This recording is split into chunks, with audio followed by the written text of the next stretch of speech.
एका तरुण मुलाने आपल्या जन्मदात्या आईची थंड डोक्याने हत्या केली. यानंतर सोशल मीडिया अकाउंट इंस्टाग्रामवर आईसोबतचा फोटो शेअर करताना लिहिले, सॉरी आई, मी तुला मारले, मला तुझी आठवण येईल. चला तर पाहूया नक्की काय आहे हा प्रकार. ते पाहण्या अगोदर चॅनलवरती नवीन असाल तर चॅनलला जरूर सबस्क्राईब करा. हा खळबळजनक प्रकार गुजरातमधील राजकोटमध्ये घडला. ज्योतिबेन गोसाई असे हत्या झालेल्या महिलेचे नाव आहे. या प्रकरणी मुलगा निलेश याला पोलिसांनी अटक केली आहे. पोलिसांनी दिलेल्या माहितीनुसार ज्योतिबेन गोसाई आणि त्यांचा मुलगा निलेश यांच्यात मागील काही दिवसांपासून नेहमी वाद होत होते. निलेशने आईला चाकूने मारण्याचा प्रयत्न केला. आईने त्याच्याकडून चाकू हिसकावून घेतला. यानंतर त्याने ब्लँकेटने तोंड दाबून आईचा खून केला. याची माहिती त्याने आपला मित्र भरत याला दिली.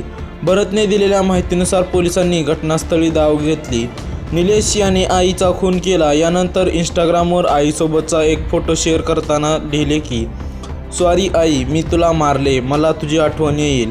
पोलिसांनी ज्योतिबेन यांचा मृतदेह ताब्यात घेऊन शवविच्छेदनासाठी पाठवला. हत्येच्या आरोपाखाली आरोपी निलेश गोसाई याला अटक करण्यात आली आहे. निलेश याने गुन्ह्याची कबुली दिल्याचे पोलिसांनी सांगितले.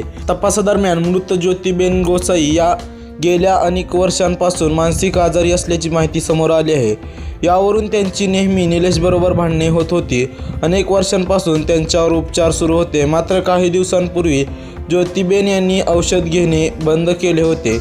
त्यांचा 20 वर्षांपूर्वी पतीपासून घटस्फोट झाला होता. निलेश त्याच्या आईसोबत राहत होता.